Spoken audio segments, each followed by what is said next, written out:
Assalamualaikum warahmatullahi taala wabarakatuh. Bertemu kembali bersama kami Mas Isbat di Sahabatku Channel. Alhamdulillah, saat ini kita berada di kota Madinah Al-Munawwarah, di mana di belakang kami adalah merupakan tempat yang sangat bersejarah dan berkaitan langsung dengan perjuangannya baginda Nabi Muhammad SAW.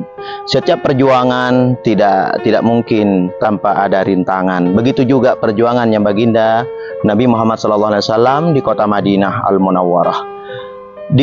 Sejak Rasulullah tinggal di kota Madinah Al-Munawwarah, Rasulullah bersama orang-orang Yahudi mengadakan perjanjian damai, di antaranya tidak saling menghasut dan tidak saling menyerang serta tidak saling melecehkan. Akan tetapi yang dilakukan oleh orang Yahudi, yaitu yang bernama Ka'ab bin Al-Ashraf, yaitu merupakan pemimpin orang Yahudi yang terkenal dengan kekayaan dan kemewahan yang maha dahsyat di Madinah. Rumahnya dipenuhi dengan harta dan gundi-gundi yang rupawan, sehingga dia mempunyai sumur-sumur tersendiri. Pada waktu itu, orang zaman dahulu jika mempunyai sumur sendiri, itu merupakan orang yang kaya. Selain itu, dia juga seorang penyair yang sering mendendangkan syair-syair yang melecehkan umat Islam, menghina perempuan-perempuan Islam dengan gelaran-gelaran yang buruk dan suka menghasut orang kafir Quraisy supaya bangkit menentang orang Islam dan dakwah Rasulullah SAW. Ketika kemenangan umat Islam di Badar, kebenciannya terhadap Islam kian memuncak.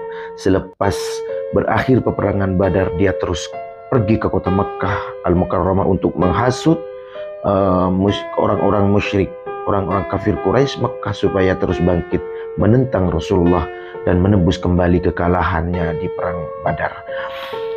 Keangkuhan dan kedengkiannya dalam menghasut orang-orang Islam supaya menjauhi orang-orang Islam menyebabkan dia menjadi musuh kepada Allah dan Rasulnya, sehingga pada akhirnya Rasulullah sendiri mengarahkan, menawarkan sahabat supaya membunuh Ka'ab bin Al-Ashraf.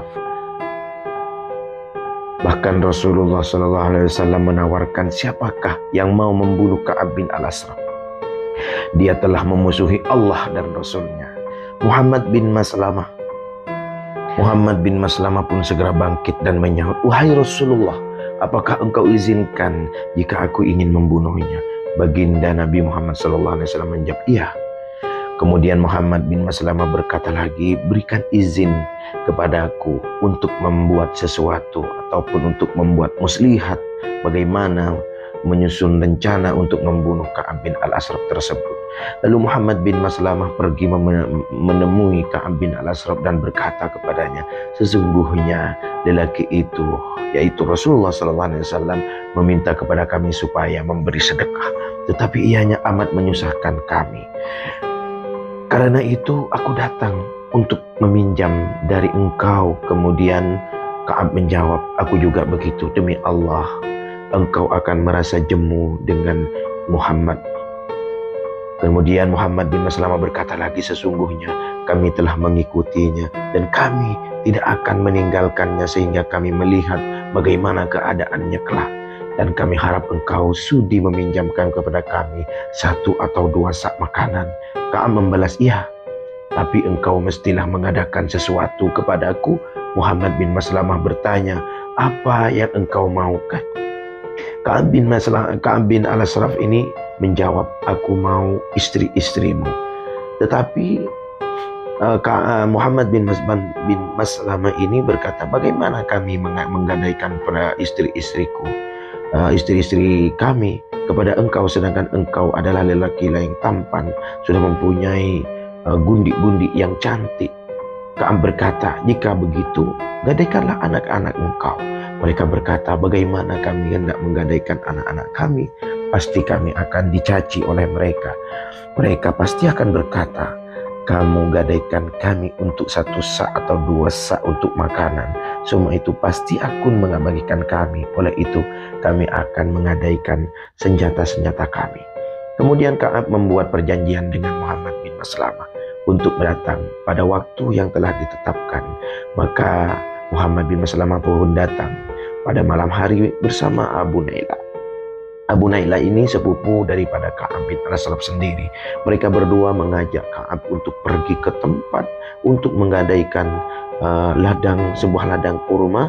Ka'ab tanpa mencurigai apa-apa terus pergi, dan istrinya bertanya kepada Ka'ab, "Kemana engkau mau pergi wahai suamiku pada malam-malam begini?" Ka'ab bin Al-Ashraf pun menjawab, "Aku mau bertemu Muhammad bin Maslamah dan sepupuku Abu Naila." Istrinya berkata lagi, "Tidak sedap hati aku." Maksudnya istrinya pun sudah mencurigai ada yang sudah kekhawatiran di dalam hati istrinya itu sendiri. Kemudian Muhammad bin Maslamah datang ke tempat yang telah ditentukan bersama. Dua orang lelaki, dia Ibnu Maslamah pun berkata kepada mereka, "Jika Ka'ab datang, maka aku akan mendengarkan." Mereka sudah membuat perjanjian bagaimana taktik untuk dapat membunuh Ka'ab, berpura-pura mencium kepalanya, memuji, menyanjungnya, sehingga Ka'ab pun tidak menyadari hal tersebut. Kemudian di saat Ka'ab datang, mereka mencium, mengagumi, memuji wangi-wangian yang dipakai, pakaian yang dipakai oleh Ka'ab bin Al-Ashraf. Kemudian pada waktu itu Muhammad bin Maslamah ini meminta izin untuk mencium kepalanya, mencium wangi-wangian yang dipakai di kepalanya. Tetapi mereka berdua sebelumnya sudah membuat perjanjian untuk memenggal kepala Ka'ab bin Al-Ashraf tersebut. Di saat Muhammad bin Maslamah ini mencium kepala Ka'ab bin Al-Ashraf, maka dihunuslah, maka dibunuhlah Ka'ab tersebut oleh Muhammad bin Maslamah. Maka begitulah kisah tentang bagaimana pengkhianatannya orang-orang Yahudi atas perjanjian yang sudah dibuat oleh orang Islam dengan orang Yahudi. Dan saat ini kita masih bisa melihat sisa-sisa istananya Ka'ab bin Al-Ashraf yang berada di kota Madinah. Di sini ini semua sisa-sisa asli, puing-puing ataupun sisa-sisa istananya Ka'ab bin Al-Ashraf yang berada di kota Madinah Al-Munawwarah. Baik, sebelum kami berpisah, jangan lupa di subscribe, like, share agar tayangan yang kami suguhkan lebih bermanfaat lagi dan kami lebih bersemangat lagi untuk memberikan informasi-informasi selanjutnya. Sebelum kami akhiri, Assalamualaikum warahmatullahi wabarakatuh.